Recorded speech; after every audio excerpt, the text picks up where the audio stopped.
The Sack of Antwerp, often known as the Spanish Fury at Antwerp, was an episode of the 80 Years' War. On the 4th of November 1576, mutinying Spanish tercios began the Sack of Antwerp, leading to 3 days of horror among the population of the city, which was the cultural, economic and financial center of the Netherlands. The savagery of the sack led the provinces of the Low Countries to unite against the Spanish crown.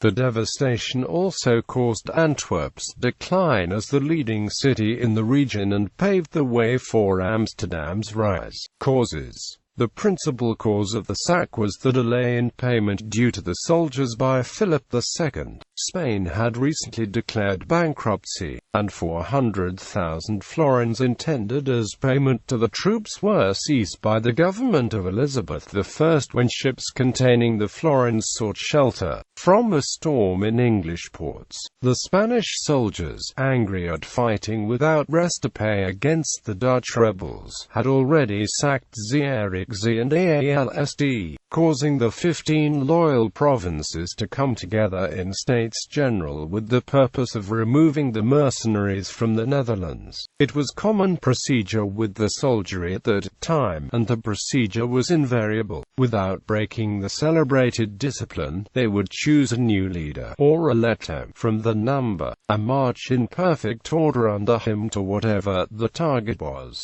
In this instance, the Spanish soldiers decided to find for themselves the belated payment by looting Antwerp. The Sack of Antwerp. The idea to sack Antwerp came from the Spanish commander of the citadel of Antwerp, Sancho da Villa. He tried to convince the commander of the German troops in the city, Count Otto IV van Eberstein, son of William IV of Eberstein, to deliver the city to the Spanish. But Eberstein warned Governor Company of Antwerp, and together they improvised defenses against the Spanish. On the 3rd of November, Governor Company led a force of 6,000 Walloon troops under the Marquis of Havre into the city. This was a risk, because these troops were not very trustworthy. Some 10,000 civilians also helped to raise improvised defenses against the citadel. Da Villa had also prepared his attack and contacted other Spanish mutinous troops in Alst, La Breda and Maastricht, which converged on the city. On November 4 at 11 o'clock, the Spanish attacked. The civilian defenses were useless against the battle-hardened Spaniards, who swarmed into the city. As had been feared, the Walloons did not fight but fled, or even participated in the looting. The Germans and civilians tried to resist but were no match for the Spaniards.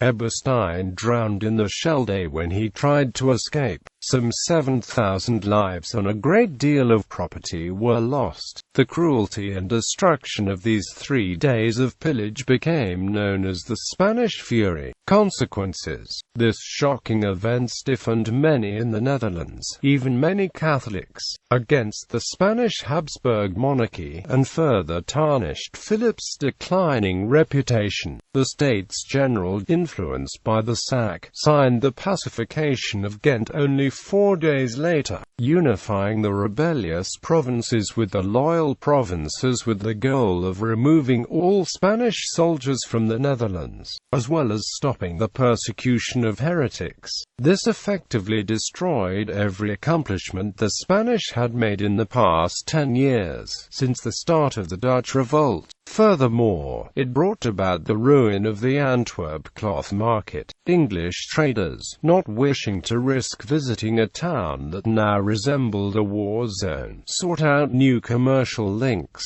By 1582, all English trade to Antwerp had ceased. The city's large Jewish population was especially hard hit, and Antwerp subsequently lost its status as one of the richest, most influential cities in Europe. It recovered but was never to recapture its former glory. The sack led to Antwerp's decline from the economic, financial and cultural center of the Netherlands and paved the way for Amsterdam's rise. This event also added to Spain's black legend.